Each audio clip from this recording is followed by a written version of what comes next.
It's time for Bourbon with Friends, the bourbon podcast that never takes itself too seriously. Pull up a chair, grab a glass, and remember, a bourbon with friends can change the world. Here we go.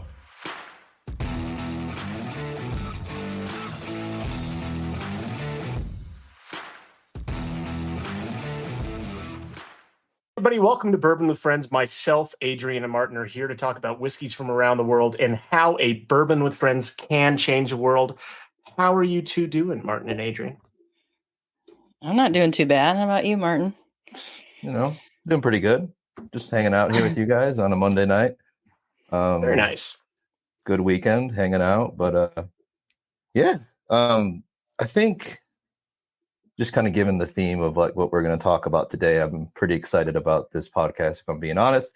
I'm a very big fan of the people who are on. But before we get into that, I would say, Brian, that we've been on kind of like a mission to convert Adrian to single malts. I would say that's right. Yeah. So, and it's not that you don't like them; it's just that you haven't been exposed to a lot of them. I'm not versed, as I would say. I'm not very well versed, is what I would say. Yeah. Yeah, and there was a point you were blaming them for a worse hangover, or not. I was. But the nice thing is, I feel like a lot of the ones you've been having lately have maybe started to sway you a little bit. Yeah, absolutely. Yeah, that wasn't that convincing. I don't really want to give away what we're going to talk about. It's one of the ones that we're going to talk about. So exactly. So yeah, one of the ones we're definitely talking about today did. But yeah, no, we've been on like a couple of us here in the our group have been on a kind of a mission to. I mean, people like what they like, but at the same time, I feel like it's nice when you open up a whole new world of a category like myself with rum this year. It's been nice to have like a whole new category, something to open up, and having single malts now, not even just, they're worldwide at this point, but it's really nice to be able to talk today to someone very much entrenched in the American single malt scene. We have Tyler Pederson and Shane Armstrong from Westland Distillery. What's going on, fellas? Hey, everyone. Hey, guys. Great to be here. Good to be. Nice to see you guys. Hopefully, weather on your side of the world on the side of the country, I guess, is pretty good right now. What do we got? Yeah, we had a pretty big thunderstorm a couple days ago, but that's all calmed down now, and it's back to our normal kind of sunny, partly cloudy weather for the summer. So it's nice. Yeah, nice. Well, all right, let's go. Yeah. So thank you guys for coming on here with us today. Can you start by telling us a little bit about Westland and its origins, like where it all got started? Yeah. Westland was founded in 2010 by a couple of high school friends, and they had developed a love for whiskey and wanted to get into the industry. And as they looked around, they tried to find what was available as a raw material, and we grow a little bit of sweet corn in this state, not a ton here in Washington. Rye is considered a noxious weed in some counties and is illegal to grow, not everywhere, but in some counties. And it turns out that many parts of Washington state are phenomenal grain growing regions, and on the eastern half of the state, we grow a tremendous amount of wheat, and barley is another crop that follows that rotation. And then in the Skagit Valley, north of Seattle, we also have really high quality barley crops just because of the latitude, the moisture content. It's a very similar kind of temperate climate to what you see out in Scotland. And so the barley that grows there is really, really plump, low in protein, high in starch that's convertible into fermentable sugars. So when they set out to make whiskey, single malt just kind of made the most sense in terms of the category to enter. At the time, I don't know that both of them were, and Shane, correct me if I'm wrong, they weren't both fully 21 yet. So they tried to petition the TTB to see if they could start a distillery and release the whiskey later, but they were told no. So they kind of spent some time. Matt Hoffman went to Heriot-Watt and a university in Scotland and kind of studied the more technical aspects of distillation, they visited as many distilleries as they could and really developed a plan of what they wanted to be. And so they really took a lot of influence, not from just the raw materials that are here, but also the kind of cultural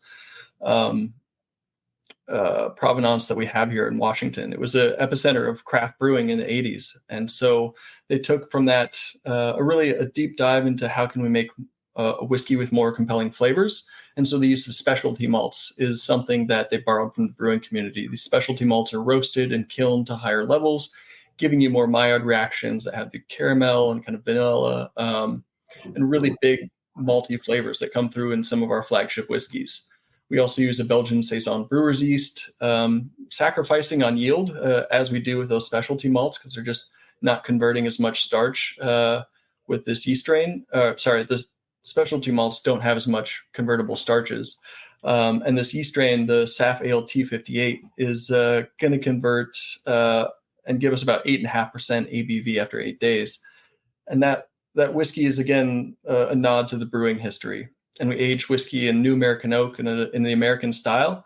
And in 2011, they started laying down their first barrels. And, we're here over 10 years later and kind of helping to lead the category of American Single Malt, and really one of the first whiskeys to put that on the label, and not the first to make it by any means, but one of the first to really proudly say that this is something that deserves to be recognized as its own unique type of American whiskey. I'm really glad you said the part about the leaders, because that kind of leads me into my next question.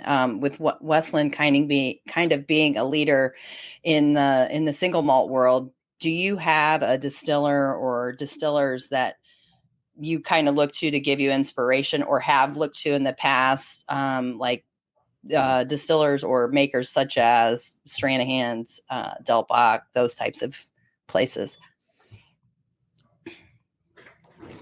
Not really in the U.S. for me. I mean, this is kind of a coincidence because Brook is also owned by Remy Cointreau, which purchased Westland. But they were always an inspiration of just doing for a while whatever they wanted. They sort of put out a lot of different releases and didn't really have to have restrictions and weren't held back by like what the norm was and where they were making whiskey.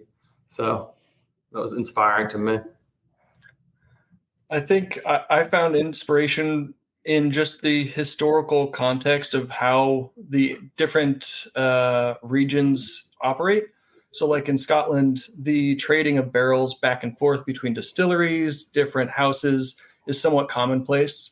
In America, that happens to a degree, but you have like distilleries like Four Roses that uses different yeast strains to create the variability they need in-house.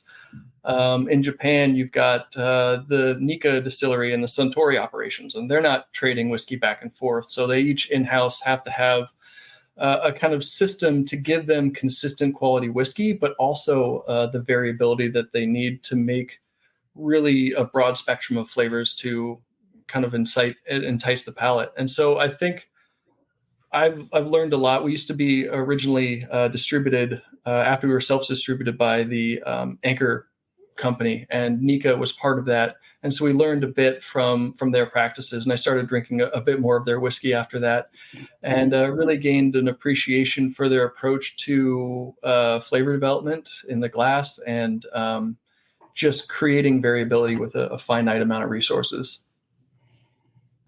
Nice. Okay, I have one more question, and then I'll let these guys kind of dive in. But my interest more lied in the finishes that you have. So based on the cooperage you've used and some of the newer items coming out, like your beer cask finish, your wine cask finish, what made you choose those? And is there a reason you chose them, or? Just the cooperage in general for our new oak too. Yeah. Or just the finishes specifically. Yeah. So we use. Yeah, sure. From ISC, we get two types of new oak, Cooper's Reserve and Cooper's Select, both of which have air-dried staves, which was kind of a big turning point in the early days around cask like 200 something. We were noticing they're getting a little bit over tannic with the classic kiln-dried staves. So we switched to these air-dried, which breaks down some of the tannins during this air drying. And the Cooper's Select is more of the bourbon style, so with a heavier char, and the Cooper's Reserve has a lighter char on it. So those are our new oak ones. We have a split like 50-50 on what we fill. And we also refill those, which is really cool to be able to refill your own casks that fit somewhere in between a new oak and a first fill bourbon, which is kind of, they're almost like my favorite casks to work with because I feel like no one else has them. And so with the beer and wine, it's just an extension of, making a whiskey that expresses where we are. And like Tyler said, Seattle is known as a brewing hub. It was basically all I knew about Seattle before I moved here, like 13 or so years ago, was that there was beer there and it was good beer. So like this is just, and as soon as we opened the doors on day one, you have breweries asking to buy casks. So like those relationships started early, and then wine is made in the state of Washington as well. So eastern half is where most of the wine is made. They say cab is king, so they make a lot of cab, Syrah on the reds. They make some Chardonnays too, and some Rieslings are on quite a bit.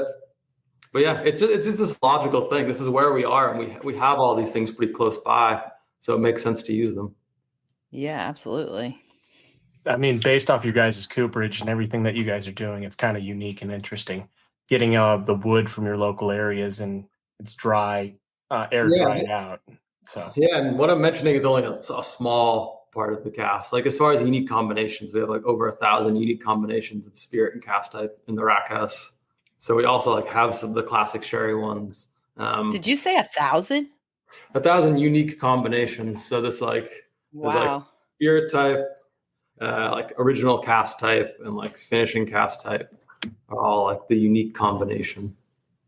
Wow. Yeah, it's quite a bit. How many barrels do you guys have laying down currently? We have just over 8,000 right now. Oh. Mm-hmm. Yeah, so not an incredible amount, but not a tiny amount either. Something to work with. It's a hell of a lot more than I have. Yeah. I don't know. Yeah, what kind of warehouse space you got? What's a warehouse? It's just a farmhouse, really. Yeah, pretty much. So I have a question. Probably this will be more, I don't know, to be honest, if it's going to be more directed at you, Shane, or you, Tyler, because you guys get your water from the Cedar River watershed. Is that correct? Mm-hmm. And with that, are you guys doing a reverse osmosis on that? Or is it just natural pertaining water with all the minerals? Yeah.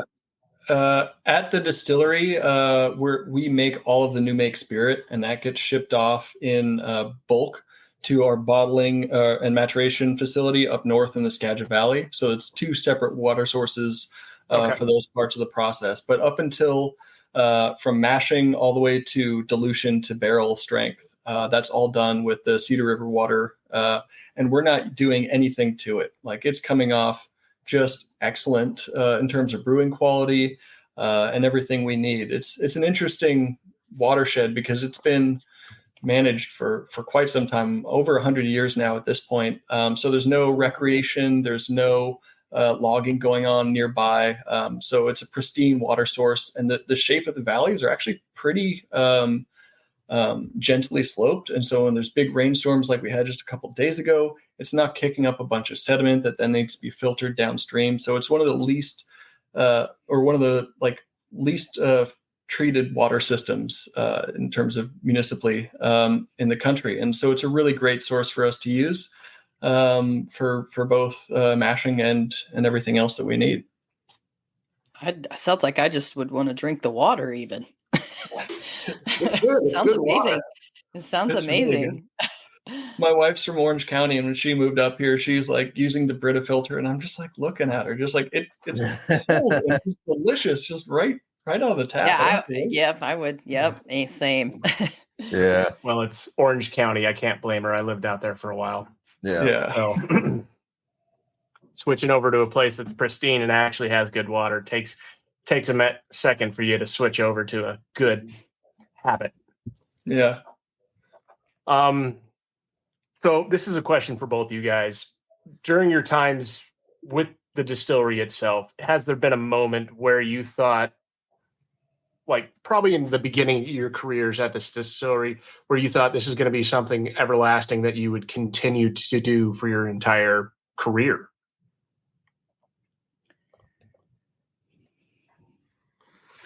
Yeah, I mean, I don't know if there's a particular crux point, but I was like always sort of interested in process and the way that things are made in a fundamental level.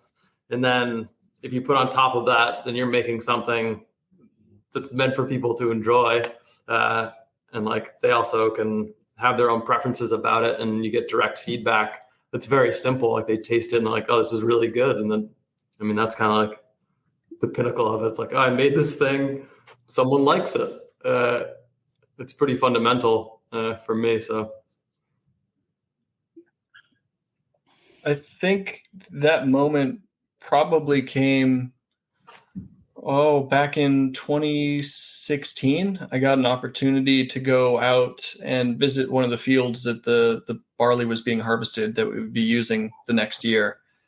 And getting access to that level of like direct connection to the farmers in my supply chain, and being able to ask them like how your day was, like what are you planting, and what are your challenges, and what do you like. I didn't ever have that real opportunity with any of the food I've ever eaten, outside of a couple of farmers markets or something like that. But even then, you're still removed from that sense of place.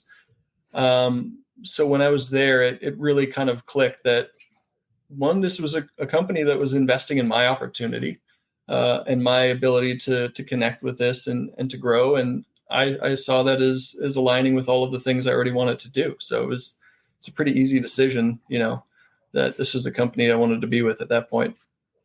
Well, that's kind of amazing. Both your guys' different viewpoints, right? So Shane, you came in wanting to provide people and give a good story behind a spirit or an educational side. I would presume coming from an educational side to an extent with a psychology background. And then, yeah, I did do a little research on you guys before. Slight research. Yep. Yeah. Slight research. We did. Yeah. Talk about like, it's like battling for like a useless undergrad degree is like double majoring in English and psychology. They like collide at this point, like useless just as an undergrad. I mean, I learned something, but it's not always applicable. You know what I mean? Well, it's good ways to get selling points out there and maybe change someone's perspective and how to sell them the correct stuff. It's almost like reverse psychology. Yeah. I mean, I think my biggest influence was probably working at a natural history museum as the herpetology collections manager, which is like lizards. Right, yeah.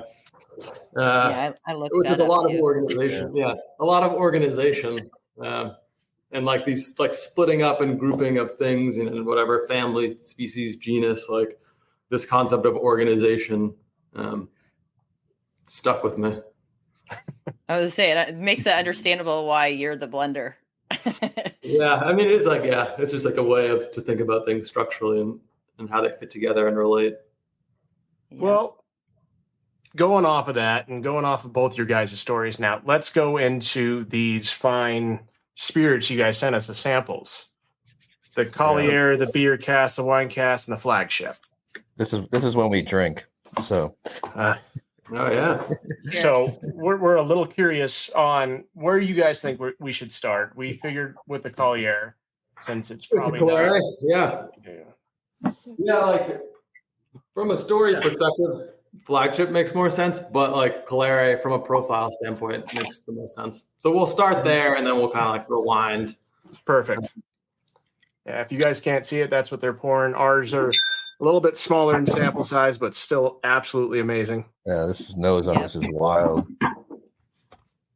But can you guys go over, either Tyler or yourself, Shane, explain a little bit about each one of these and what you guys like best about each one? Yeah, I'll go into kind of the overall what Collier is and the barley variety, and then maybe Shane can follow up with its kind of construction. Collier is part of our what we call our outpost range, where our flagship whiskey is really an interesting dive into what's possible in flavor because of our approach to the use of specialty malts, the Belgian yeast strain, and new American oak. All three of those things are like our cornerstones of our house style. But with our Outpost range, we're diving deeper into three different topics. Caleri is a look into barley varieties, their possibilities of individual flavor characteristics, concepts of terroir, and just how building a better relationship with your farmer and your supply chain can follow through to the whiskey in the glass. So this is the fourth release that we're tasting through now. The first release was a variety called Alba that was a winter variety of barley that's a 6-row, and barley has either two different types, a 2-row, which has 2 rows of kernels going up the stalk, or 6-row, which has 6 rows of kernels going up the stalk. 6 rows have been grown in the U.S. and used either as feed barley or because it is grown with a higher protein content. Those proteins come with a big enzyme package that is great for converting starches into the residual sugars. So if you're using a bourbon mash that has a lot of corn and unmalted grains, you might use a 6-row barley that is high in enzymes to convert the corn into its residual stuff. 2-row barleys are used for brewers because it has more starch. Scotch whiskey is typically made with that 2-row barley as well. Caleri 4 is featuring a barley variety that is now called Fritz. It's a 2-row spring variety, so it was planted in the springtime. And it was originally called NZ151 while it was being developed in its breeding program. And as its breeders got closer to releasing it, they called it Richard. And then they realized that it got a nickname that nobody liked, and they didn't want people to so they renamed it to Fritz. I know. Yeah. I know. And so Caleri is all about celebrating really the possibilities when you're looking at agriculture and allowing the changes to carry through. So working with small farmers, small malt houses allows us to preserve the identity at every step of the way. We've distilled almost 35 unique barley varieties at this point. And so each release is looking at a new variety or a new terroir. And this variety, Fritz, really stood out to us. And maybe, Shane, you want to comment on some of its kind of why you selected it and some more of that. Yeah, because it's great. Before we do that, do you guys want to spray down some tasting notes? I'm interested in what you guys are getting. Yeah. Oh, okay. I don't have your certification, but I'll shoot off. No. I mean, you have a functioning nose, right? For the non-single malt person in the room here, I tried this on Saturday night, and so when I first smelled it, it was very, very fruity. I'm typically a very dark bourbon kind of person. I like a lot of double oak, darker whiskeys. So this is definitely outside of my wheelhouse, but it was I got a lot of fruit on the nose.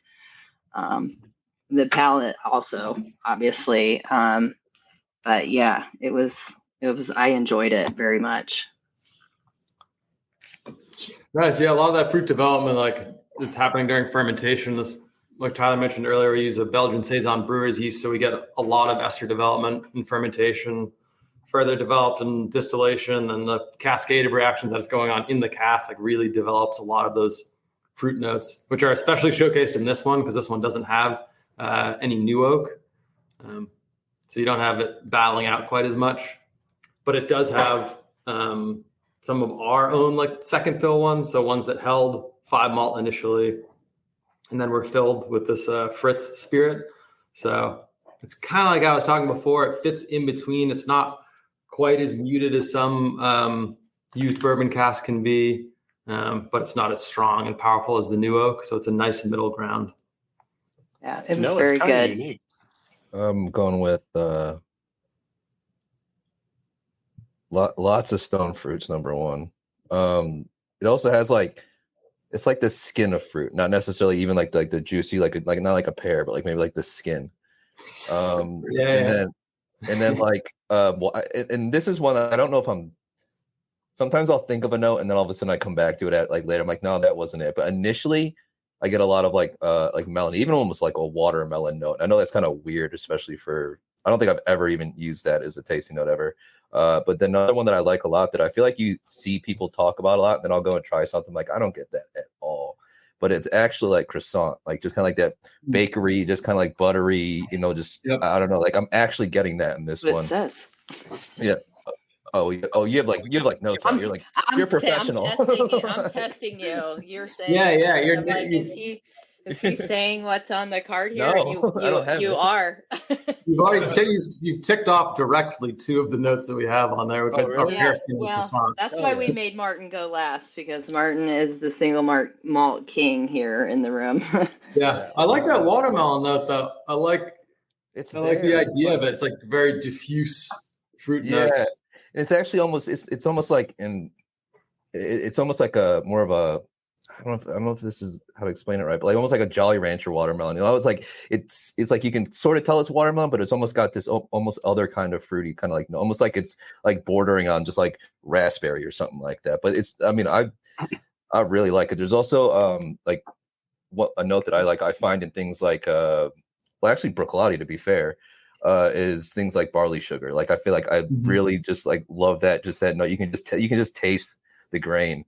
And I really like that note. And I that was like the first note I got when I put my nose to this. I'm 100% buying a bottle of this because it's fucking fantastic.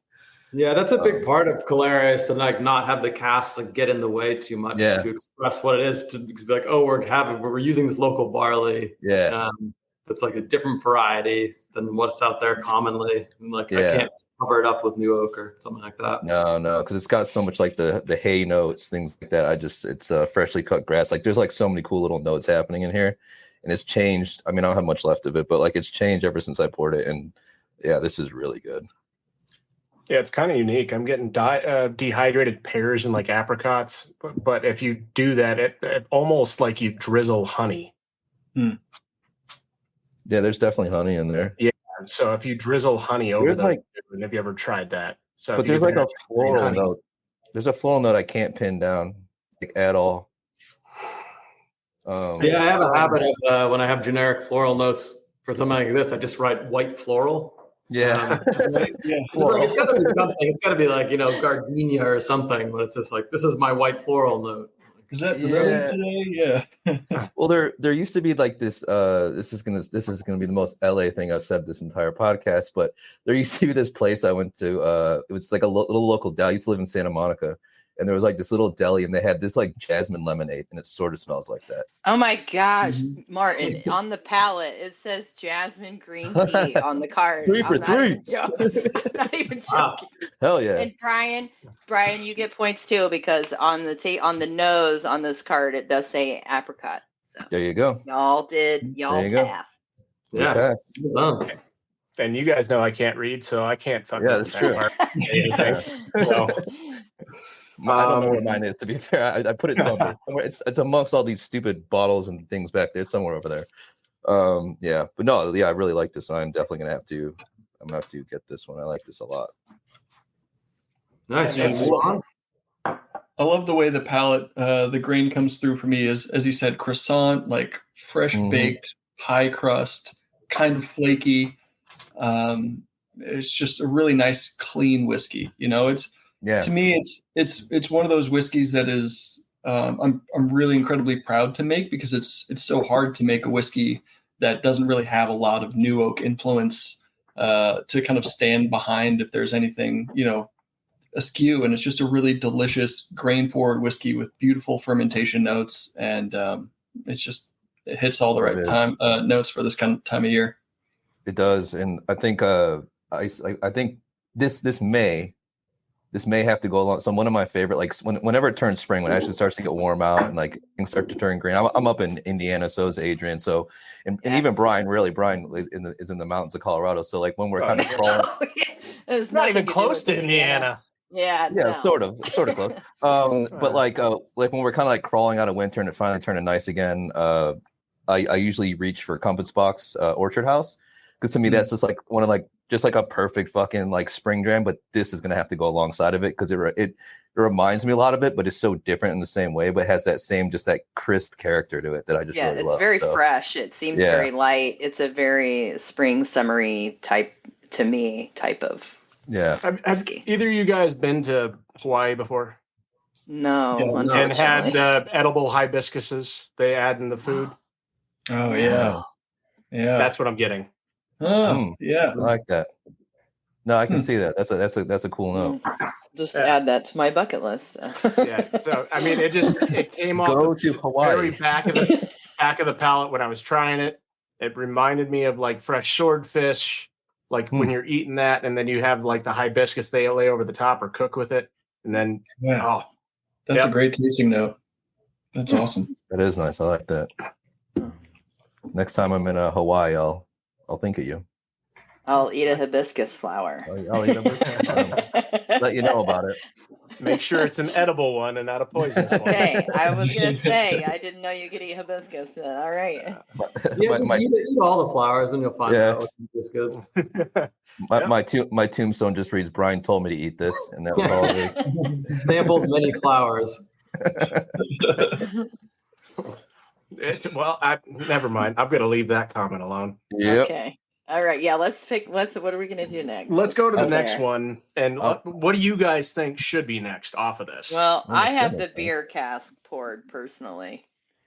So it's interesting. It's like there's like the story perspective, and then there's like the construction perspective. So like, I guess construction wise, beer makes a little bit of sense because it's like the progression into using a little bit more new oak from this one. But yeah, I like doing things out of sequence. We can do the beer. It doesn't. I like I said, I had tried 2 of them on Saturday, and I was going to try 2 of them today. So it doesn't matter to me. No, it certainly makes the most sense as far as like palate progression and like I guess smallness to bigness. Okay. Because sometimes when you taste something that's really big, it kind of dominates the samples after that. I agree. Yeah. Oh, that's interesting. This is the first time I've actually smelled this. Yeah, I gotta write things down. The first on the palate, I have trouble with tasting notes sometimes, or even nose type notes. But when I took a drink of this, it was like immediately peanut butter. I felt like, which is so odd to me, and I don't ever hear people say that, but that was just kind of what came to me. But here's the thing: do you like peanut butter? Do I like peanut butter? Yes. Yes, I do like peanut butter. Yeah, I was pleasantly surprised, certainly. Yeah, around here we get like sort of like peanut and peanut adjacent notes. It's like peanut shell is a common one. I mean, people even throw out like the weird little paper that covers the individual peanut. Yeah, I feel like it's tossed out, especially with our pale malt aged in ex-bourbon. I feel like that note comes up a lot. Man. But anyways, this is our beer cask. Like I said earlier, another connection to where we are. So I started working for Westland about 12 years ago or so. And my first gig at our smaller facility was driving a truck across a parking lot to get our wort, which was contract brewed by a different brewery. Got the wort, filled up a tank, and brought it back. Put it in our fermenter and pitched the yeast. So that was 10 hours a week of doing that. So immediately, as soon as I started, we had a connection to brewers. And then we opened our bigger facility. We're getting contacted by a lot of brewers wanting to buy casks. And we said, how about we start this loaning program, which we called our cask exchange program. Gave them the cask for free so long as they just did one project in that cask and they returned it in one piece. There was no other strings attached to it. And you'd think it's easy to return a cask in one piece, but like not everyone passed that challenge. But anyway, so it opened it up to a lot of different styles. And we released some cask exchange locally, which were like some vattings of 2, 4 casks. We're doing some that are single cast right now. But this is our first large scale vatting using those beer casks. Which is a result of building up these stocks to about 500 or so casks from many from many different producers, like over 30 or so different producers from Washington and Seattle more specifically. Doing what they want, making really good beer, and we get to reap the benefits of it. So this one, like I said, leans more towards pale malt that started in either ex-bourbon or ex-rye casks. So over 80% is that. And then it was finished in a beer cask. And then the remaining was 5 malt that started in new oak and then was finished in a beer cask. And all of these finishes are 4 to 5 years. The minimum age is 8 years. So it's 8 and 9 year old spirit. Wow. So one of our older releases for sure. What do you guys think?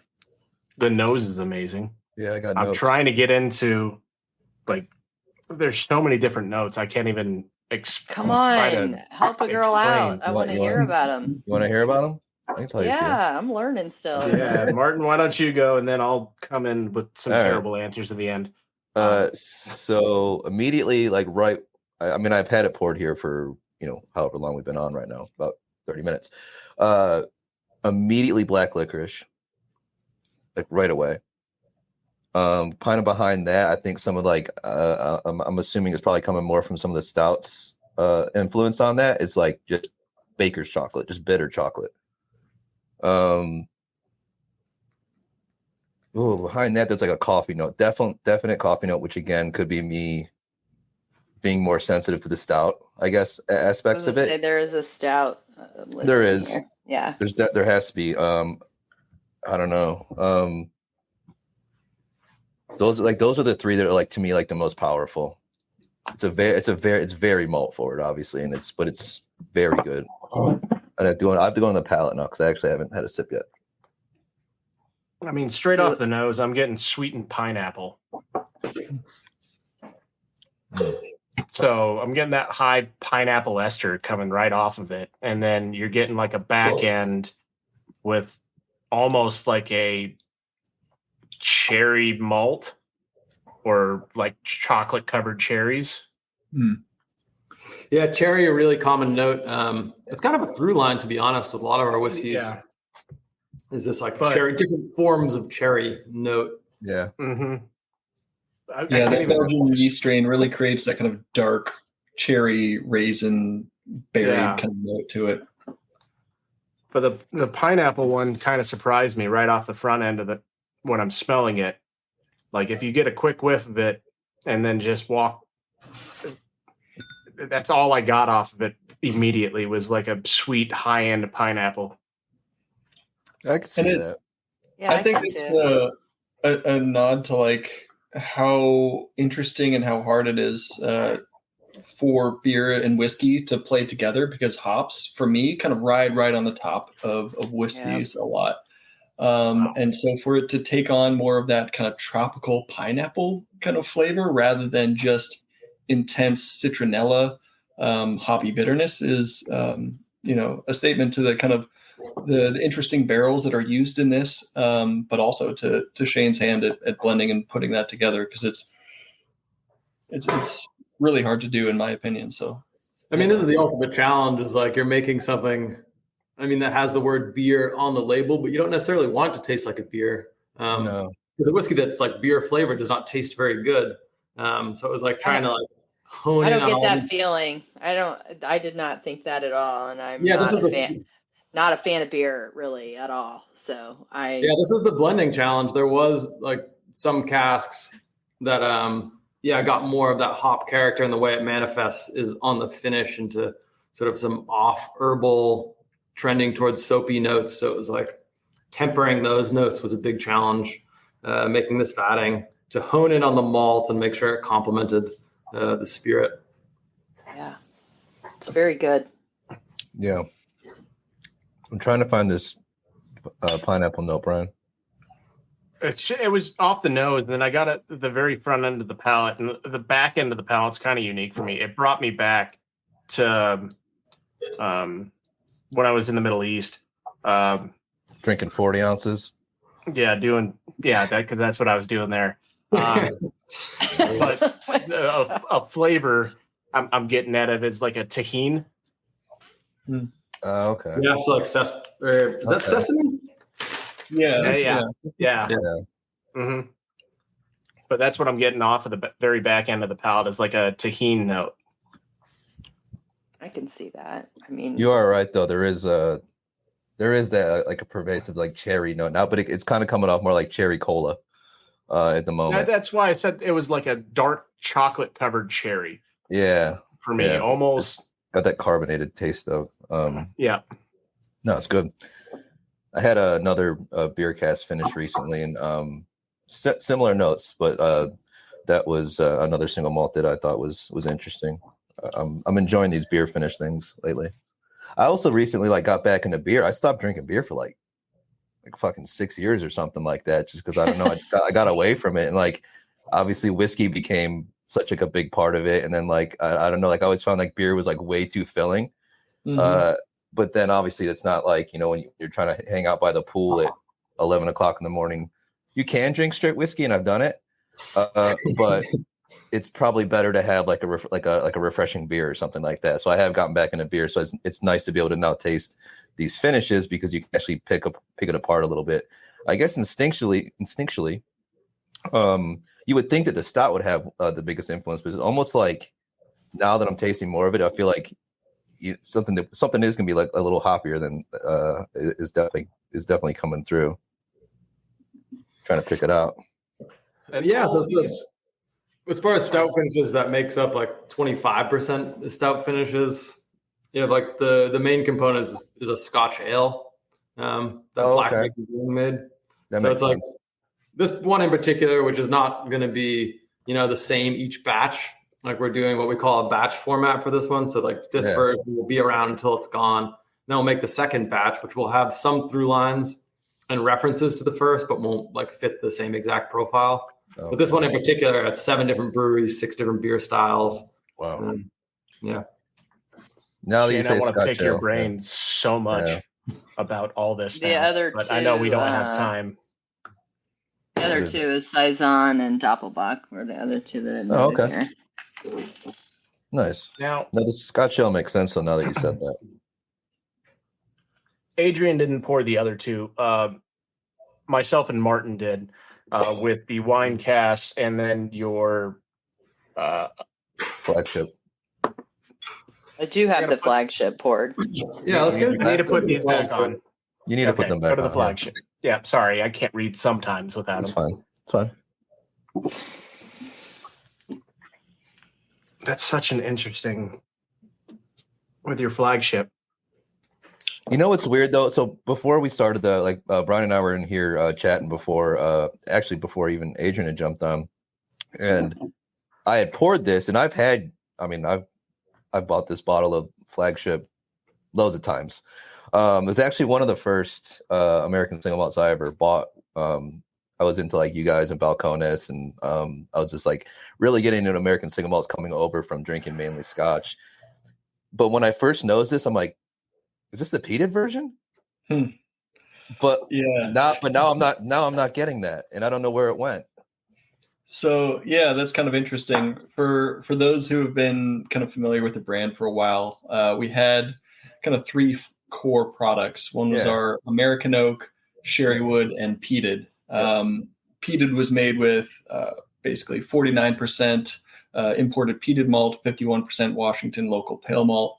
The sherrywood featured predominantly our 5 malt grain bill with Oloroso and Pedro Jimenez sherry casks, and some other pale malts and things to balance out. And the American oak was really kind of our flagship product. And when as the brand grew over time, it was kind of difficult sometimes to communicate what we were doing when we had 3 products to get in the door with. So Shane was back in when did we collapse down to the current flagship? It's been a few years now. It's been a few years. So I'm on like the 8th vat. It's been like maybe 4 years, I guess, or something like that. That makes sense. Yeah. So all 3 of those vattings are somewhat represented into this. Yeah, there's a small amount of peat in there, and the sherry cask as a way to kind of. I love this whiskey because I think it's a phenomenal bridge between different whiskey drinkers, different whiskey styles. You've got the kind of nod to old world traditions with the hint of peat and the sherry cask maturation.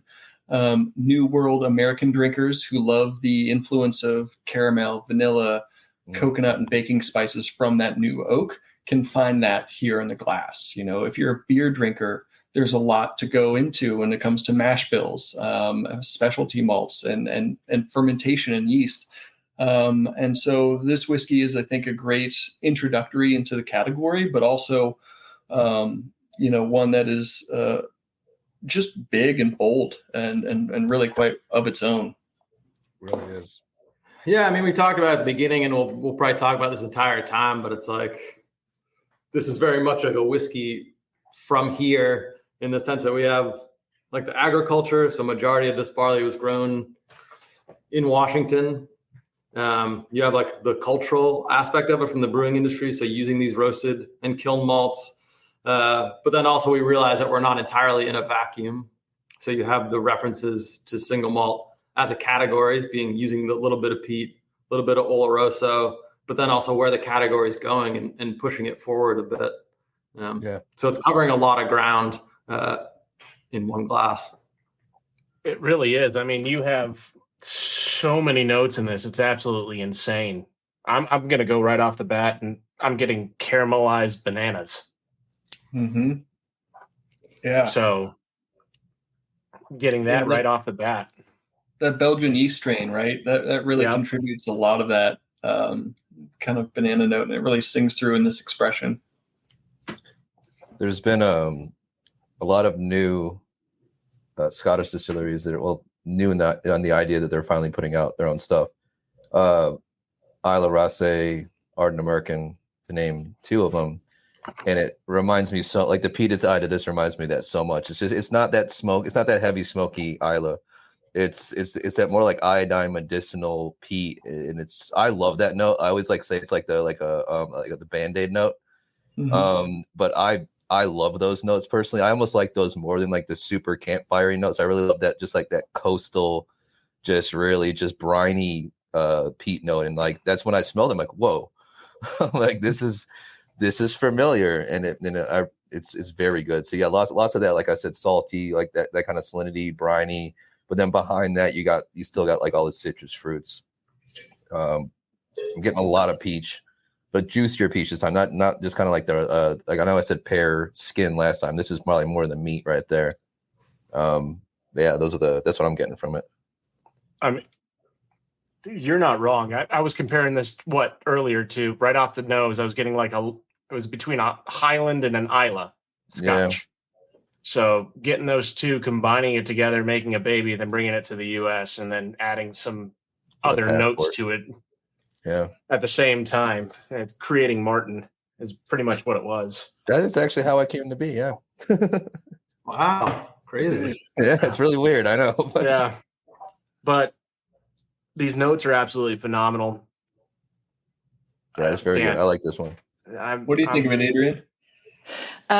So Martin made the comment that it wasn't as smoky for him, and I thought, you know what? I'm just going to keep my mouth shut. No. For me, I haven't tried a whole lot of peated stuff at all. So when I tasted it, that was very much what I got. I felt very smoky to me, very much like it was, I don't know.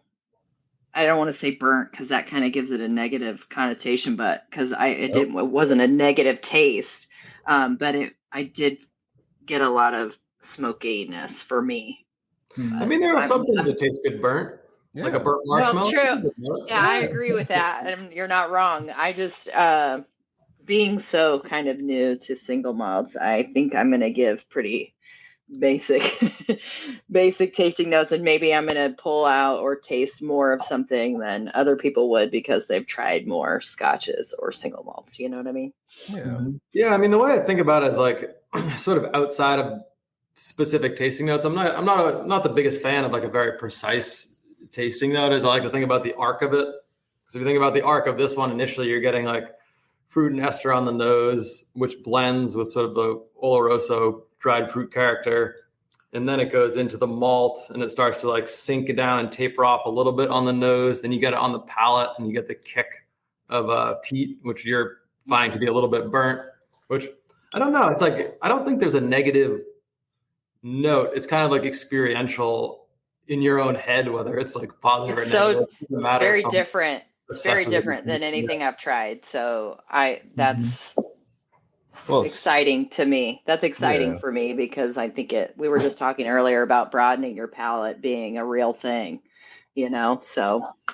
Yeah, it is. And I can officially say I just purchased, I'm about to purchase everything that you guys have on your website available. Appreciate it. Shopping right now. I really am. Well, and I think, like Adrian, like you're saying, like the variation, the variability out there, right? Like as a flagship whiskey for our baseline to kind of be this is pretty exciting because you've got so much going on in that glass. And as Shane said, we've got over 68 different unique cask types and the 35 individual barley varieties, plus different mash bills of specialty malts and peat and everything else. Like the availability to do some really cool and interesting stuff is exciting. And so that's why we're so excited about this beer and wine cask finishes, because it allows us to get some of those projects out there in a much broader way.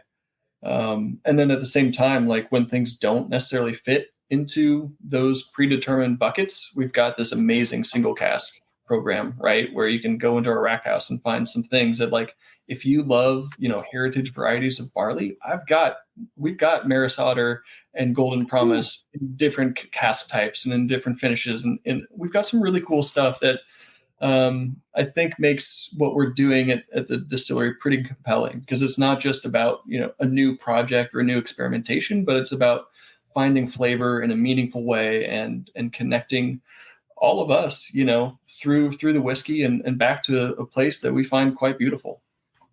We love that here. That is awesome. That was the best answer you could have said. Yeah, we love that here on Bourbon with Friends. Yeah.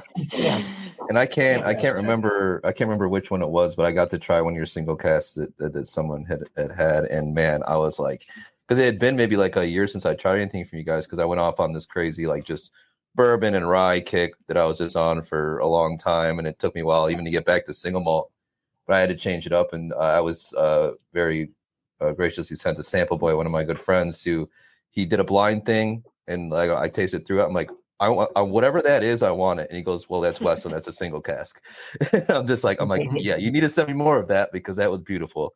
So yeah, you're absolutely, it's cool to be able to see some of those different strains of barley being integrated into that. So yeah, you guys are doing some really cool things.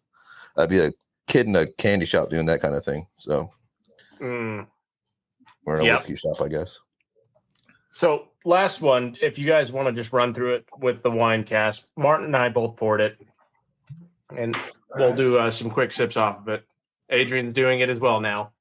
Yep. You didn't have to, Adrian. Peer pressure. Well, when in Rome. Wow. Yep. Right off the nose. Take shots at the bar. That is. Ooh. Do you have a vat I can just drown myself in this? Because I would. This is sort of the general character of this, is like comparing the structure of this versus the beer one is like a very stark difference. Like this one is like very all engulfing. Like there's no questions about what's going on. It's a very consuming experience. Whether the beer one has a lot of little peaks and valleys. This is more like, jumping in a very cold lake or something. No, I love this. Ooh. I wish I was better I wish I was more of a wine person, because I would try to figure out what was in this. I'm not a big dry red person, so this was not my most favorite one out of the bunch, but this is, I'm guessing, Cabernet Sauvignon. Yeah, got some Cab, got some Syrah, some Petit Verdot, some Tempranillo, and then like Bordeaux style blend from Washington. I was gonna say that Bordeaux right off, like in the very back of the nose. You're getting that. It's very prominent, but it's almost, it has a different note, and I can't really pick it out. Yeah, so the base spirit on this is like more similar to Flagship than the beer one. So 60% of it, 5 malt, aged in new oak, and then finished in wine, and then some pale malt that either started in ex-bourbon, finished in wine, or full-term maturation in a wine cask. So it's like the 5 malt in new oak is it's a fun tool to work with, especially for finishing, because it's such a big spirit that it can stand up to being finished in something like a cab cask without getting washed out. So you have these two competing notes of the maltiness and the new oak versus this red wine, and they find a really nice balance. I got it. Baked Alaska. Hey. That's a nice finish. That's what like literally on the nose. It was in the very back of the nose and the very start of the palate. I got Baked Alaska.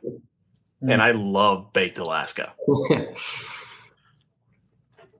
I haven't had it in such a long time because it's so hard to fucking make.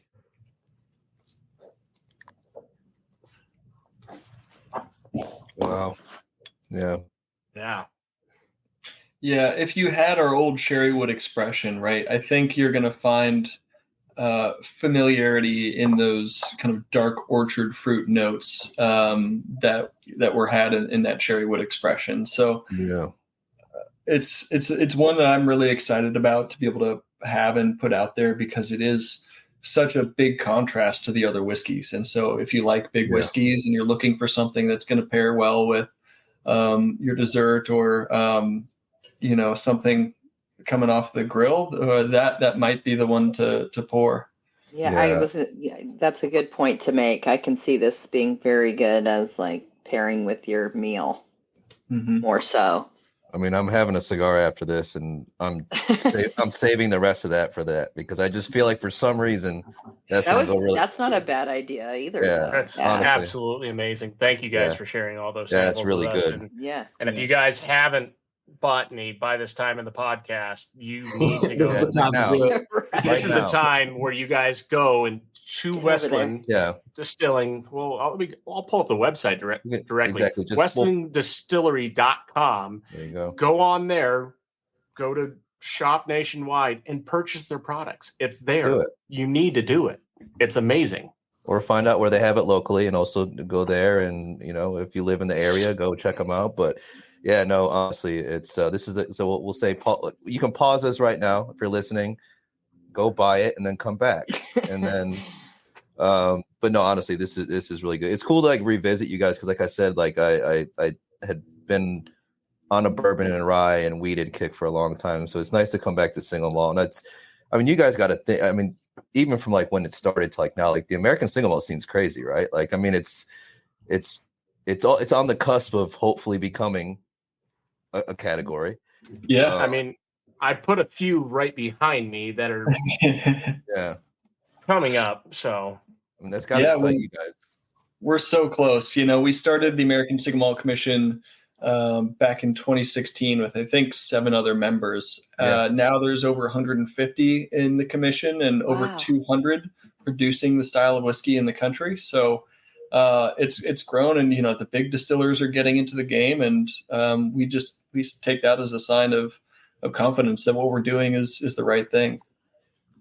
You guys are absolutely doing the right thing, and thank you for doing that from another someone who works at a distillery. I can't say I'm a distiller. I'm not that knowledgeable. I just know how to sell shit.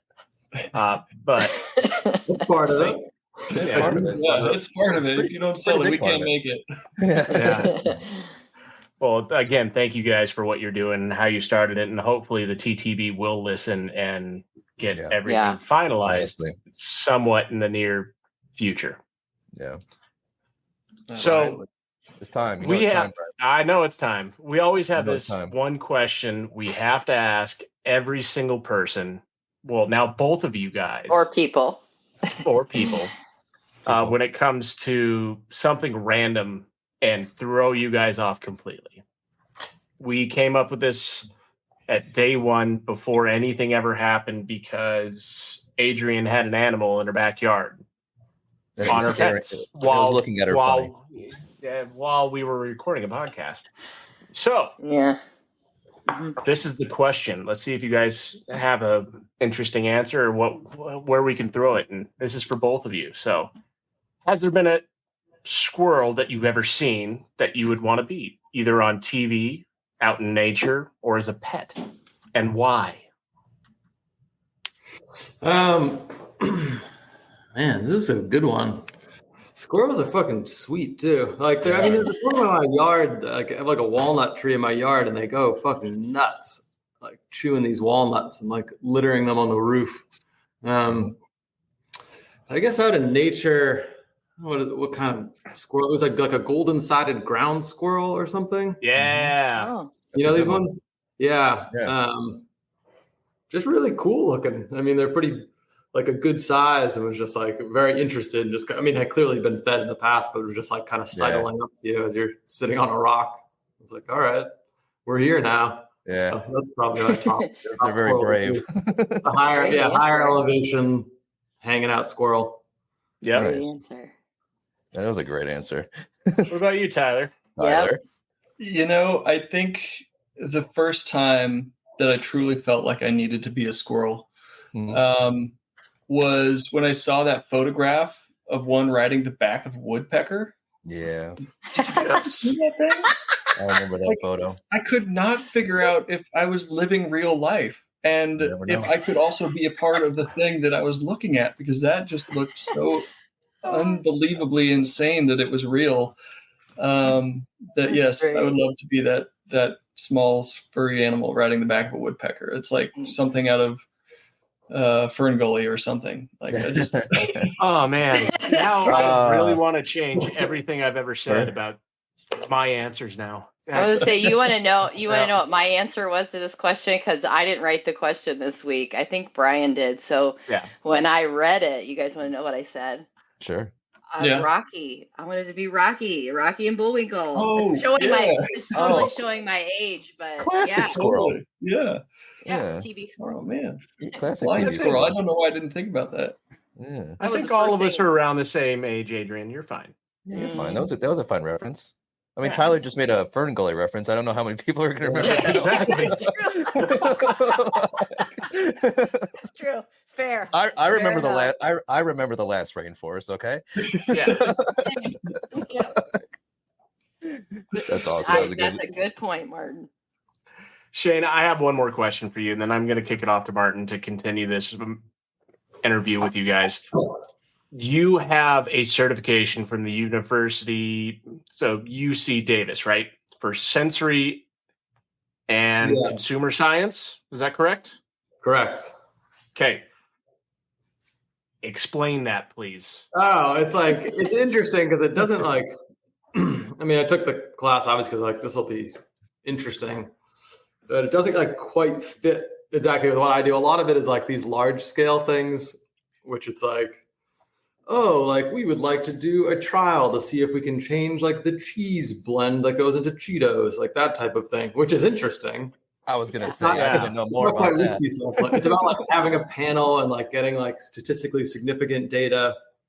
Really fun. So I'm trying to find a way to fit it into what I do, because you can't always have a very formal panel and get statistically significant data out of it, nor would you. But I've taken that to I have some people at the distillery who will go through single cast in a very systematic way, maybe more systematic than I would have before taking the class, doing different triangle tests is a popular one. We were doing Tyler, you remember the tetrad test for a little bit, which is a little more complicated, 4 samples.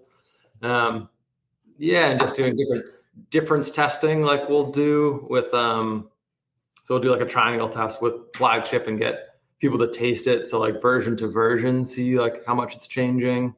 So that was influence. The biggest influence is the value of discrimination testing, as they call it, as opposed to descriptive. You want to be non-discriminative on can you tell the difference between 2 samples? Will tell you a lot. And if you can break that down into individual elements, this is a 5% difference in Oloroso. Can someone tell the difference? There's a question. A difference in proof by 2%. Can you tell the difference? Right. And then go on from there. Proof, I could probably tell it. Taste, probably not. Yeah, but it's like, to what degree is the question? Like 0.5%? Can you tell? I can normally get it off of about a 0.5%. Yeah, that's interesting. Yeah. He's very much like a Rain Man when it comes to proof. Yeah, in a lot of ways. So honestly, like it's kind of scary, to be honest with you. It really is. Everything else, nothing else. Yeah, it's empty. Yeah, it's like a superpower, but it's like very specific situation. Yeah. Like you're gonna say if you can tell me the proof of the sample. Yeah. Like if he said it to me and I wrote it down, he wouldn't be able to read it back because he's dyslexic. So that's funny. Yep. It's 100% accurate. That is very accurate. No, he is actually very good at proof. I was very surprised and shocked at some of the ones he did. But we don't need to go too, because we've already talked about barley a lot, which I love talking about barley. But I am curious because you guys work with so many different varieties. Do you guys have one that is either your favorite to work with or just from a flavor profile? You named a couple tonight, and a couple of them I agree with that I'm a fan of. But like, what about you guys? I think my favorite profile is not my favorite to work with because of how difficult it is. So we've distilled a variety or these varieties called Purple Egyptian for a number of years now, and it's a purple variety. It doesn't have an outer husk, which is pretty essential for the brewing process because when you grind up the grain, you preserve that husk fraction. It settles to the bottom of your mash tun, and then you filter all of your sweet, sugary wort through that filter bed, creating a clear, cloudy extract. Without that husk intact or available, it's very difficult to lauter to get all of your liquid filtered off. You get a stuck mash, essentially. This grain, the Purple Egyptian, is only grown by one farmer that we work with. It's got an incredible flavor, though, very, very big and cereal forward, kind of like Raisin Bran a little bit, but like kicked up to an 11. So we've distilled that a number of years now, but it doesn't always yield well for the farmer. It doesn't necessarily yield the best in the mash house, but its flavor is really amazing. So I think that's a great project, and I'm going to try to continue to work with it. But when we find something like that, we refer those genetics to the breeding program that we've been funding for the past few years. And they will then introduce those genetics into modern elite varieties that are, disease resistant, yield well for everybody throughout the supply chain, but then can kind of preserve some of those flavors. Cool. Nice. I love that. Yeah. I have like a particular favorite.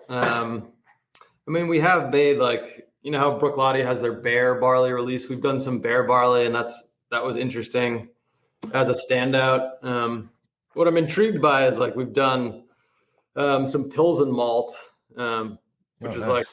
It's a pale malt. It's very subtle differences in the mash house, and just an impact that can make is intriguing to me. And we've done different boutique varieties in a Vienna style, and the impact that can have, which it seems really subtle, but it comes through in the spirit, and then it gives you a lot of tools in your toolbox. Nice. No, we can get nerdy for a second, right? Sure. Because I like this, and I know the people who listen to us and all of us three enjoy Brian working at a distillery. Adrian, on the weekend you work at a distillery. I wish I lived in a distillery. So I basically, the question I always love to ask is if, obviously I know you guys do tours, but if I was to walk in, what's kind of and you don't have to name everything, but what's a good rundown of the equipment you guys are using? Yeah. So, all of our grain is entered into, when in bulk, 3 20,000-pound silos. It's run through an RMS 4-roller mill that we installed back in 2014, because our first one, I think we broke after 9 months of production. We were just running too much grain through it. So we needed an oversized mill, or to, upsize our mill, and 4 rollers gave us much more control over the grind profile, which eventually affects flavor and yield and extract and things like that nature. We drop that into our mash tun. It's a 5,000 liter, rated for 5,000 liters. We mash twice a day to fill up a 10,000 liter fermentation vessel where we're pitching 3.5 kilograms of dry yeast every time. That's a Saf Ale T58. After that, we just installed two new wastewater management tank and a new hot liquor tank that'll drastically increase our efficiency because we cool our beer, our fermented wash, prior to sending it into our wash still. That drops some of the yeast out of suspension. So we're not taking that autolyzed yeast over into the still and creating a more sulfury and meaty kind of spirit profile. We're now passing that cold beer, a cold wash, through a tube and shell heat exchanger. On the other side of that heat exchanger is our waste heat from our distillation process. So we're now treating that for pH, cooling it down before we discharge all of our waste into the sewers, and dramatically increasing our efficiencies in waste and water. On the distillation side, we're double distilling, kind of in the traditional Scottish sense, but we're using Vendome stills. At the time that they were installed in 2013, I'm told that they were the largest west of the Mississippi. I'm sure that's no longer the case, but 7,500 liters and 5,400 liters for our wash still. Our wash still has 4 plates in the top of it because our first distillery, we ran a 300 liter Christian Carl that was, had the ability to produce brandies and rums and gins and whatever. So when we made the new distillery, we wanted to roughly replicate the amount of copper contact in the vapor trail. So we've got 4 plates in the wash still that they're not normally active. So our wash runs, we just boil up through that plate, nothing settles. After a 6-hour wash run, we do that again to drain the second half of that fermenter. All of that washes at 8% ABV. Our distillation process for the spirit run, all of our cuts are made by nose, and we're doing a really nice, slow and gentle distillation on that to get all the separation out by boiling compounds. There's no plates in that column. It's just open. 45-minute heads cut, 1.5 to 2 hours of hearts, depending on the quality of the spirit and the grain and everything else. Usually starting and cutting into the hearts at around 150 proof, cutting out at around 130 proof. Unless we're making peated whiskey, we cut out at 125 because there's just more phenolics in that band of the spirit. We redistill our low wines fraction from our anything from 130 proof down to 30 proof off of our spirit still, gets redistilled the next day as another spirit run. And eventually we run out of tank space for our heads and tails storage. We redistill that in our wash still, activating the 4 plates, pre-condensing everything with a deflator, and then really kind of slowly controlling what we're collecting in terms of distillate. From a charge of 1,300 gallons of our feints, we call it, the waste distillate, we're saving maybe 70 to 80 gallons of usable hearts every week that's kind of folded back into production. We're using about 5,400 pounds of grain every day and making about five barrels of whiskey every day, depending on dilution. So I'm going to go to Seattle next week, guys, so I can't be on the podcast specifically next week. I mean, you're going to be close to our next distillery that we got to do next week. Process. So. Oh, that's true. But yeah, I'll be there. No, that's awesome. I love the rundowns because I feel like it gets a little peek behind like what goes into production. I feel like it's an overlooked thing, and my favorite thing is walking into a distillery and just like looking at everything like that and see what kind of stills you guys have with like the mash tuns, washbacks, and like that's just something my favorite thing personally. So I appreciate the rundown. I'm going to throw it back to Adrian for our last question. And this is another one that we ask everybody. I love squirrel questions, don't get me wrong. And you guys had great answers. But I also like this last one because I feel like it ties together the concept of what we do here with Bourbon with Friends is hanging out. But thinking about memories. So Adrian, take it away. Yeah, so we always like to ask. I want to note that I really enjoyed what you said earlier about, Tyler, what you said about being able to talk to where your grains are coming from and ask those people how they're doing and how it's going and did they have a good day, and those types of things, because people connections are important. And for me, it'll always be more about people than it is about whiskey. But we always like to ask what your favorite whiskey memory is. And of course, we're asking both of you to share, like, it can be anything. It could be from your childhood. Obviously, you probably weren't drinking whiskey as a child, but you never know. Anything that applies, we want to hear what comes to your mind. I mean, early on when after the acquisition by Remy, I think to make us feel good and confident about the whole purchase thing, we went to Isla, and that was the first time I had been there, and stayed at Bwfpodcast. And you sort of like, wow. I mean, it's in their blood there, so you start to like understand it more in like the historical context of everything from that side, and then from the other side also, like, to learn that they had a lot of the same problems. And it's like, oh, it's not just because we're some, little, by their standards, single malt producer in the US. Like, these are just universal things of, trying to make the best whiskey you can. Awesome. Yeah. Shane, I kind of got to echo your statement. It was an interesting time for us because the distillery was just sold, and we were looking at what the future could be. And this trip to Isla was pretty amazing. We were staying, as Shane said, like right on the grounds, like in one of the houses there. And wow. Throughout the day, we would get to go around to the different farms, see where the water was being, bubbling up from the ground that Bruichladdich was using. Going to Ardbeg and Bunnahabhain, which is just an amazing distillery, like out there at the very edges of the island, like was mind blowing. And then, afterwards, I think we'd get done at 11 or 10 or 11, and I'd go to bed. But I'd wake up at like 4 a.m. and walk over to the mash house because they're just in a 24-hour operation. And I'd be hanging out with Rob for a few hours as he's mashing into this old Victorian tun, completely open top, just gears this big that are moving the mash tun rakes. And then after that, walking over to the still house and hanging out with PG or Budgie.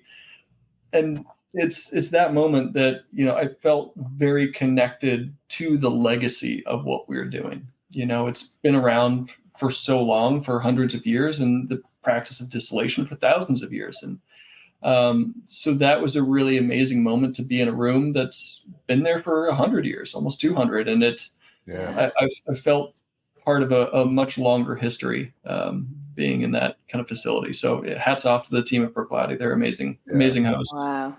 Yeah, I love, Shane, how you said that they had similar issues, that they weren't, you weren't finding that the problems you were having were your own. They were shared to some degree because it is making whiskey, essentially. So that probably was very comforting, probably on some levels. Yeah, for sure. I'd be lying if I said that I don't have a few things Bruichladdich related on a bucket list, and one is to hang out with Jim McEwen, and then to just be in Bruichladdich in general. What they're doing there is it's still to this day some of my favorite single malt Scotch in general. So I can see why that's a favorite whiskey memory, just to be on those grounds and see what the equipment that they literally is. It's still it's the stuff that they've been using. It's insane that like a lot of people, like, they'll switch out their equipment for something new. They're just like, no, we're just gonna keep using this stuff. So yeah, it's super cool. I love those answers. Yeah, thank you guys. That's all the questions I think I got.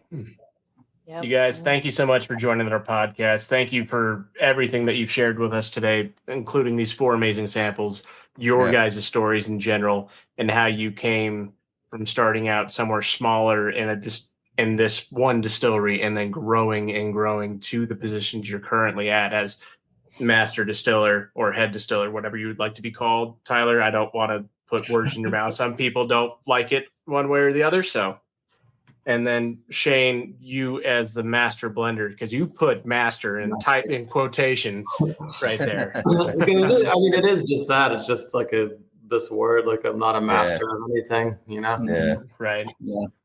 Well, you're a master at your trade for us because you're getting notes that we couldn't pull out, and I was pulling bullshit. Yeah, whatever you think while you're smelling it, that's a note. Yeah. But thank you guys so much for joining Bourbon with Friends. It's always amazing to do everything that we're doing with you guys to share with everybody around the world. I mean, we're heard in 36 different countries currently. It's constantly expanding and growing. And then with you guys having the experience of Bruichladdich and the US at the same time, hopefully we'll get a little more viewers in Scotland again and then be able to go back in the near future. So yeah, thanks for having us. Appreciate taking the time to go through some samples. Yeah, absolutely. 100%. Martin, you have one job. I have one job.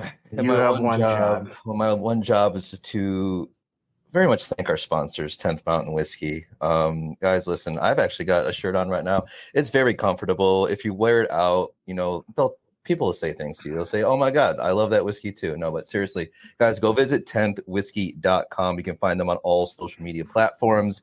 You can also find them in 40 different states through online distribution, as well as 26 states across the country through regular retail distribution. Again, you can go there, you can get some cool ass merch. People talk about you. You can spin it. It's pretty comfortable. I did it. I washed it before I wear it again, but it's actually very comfortable to wear to bed. But yeah, again, 10thwhiskey.com. Be happy to answer any questions you guys have. There's great people doing great things over there. Again, thank you to our sponsors, 10th Mountain Whiskey. All right, guys. Thank you so much. And again, everybody who's listening, wherever you're at in the world, remember, a bourbon with friends or whiskey can change the world. Have a great night or day. Thanks, y'all. Cheers, everybody. Y'all. Cheers. That's it for this episode of Bourbon with Friends. Be sure to subscribe so you don't miss a single episode. While you're at it, leave us a review to make it easier for others to find the show. You can also check us out on Instagram at Bwfpodcast. Thanks for listening.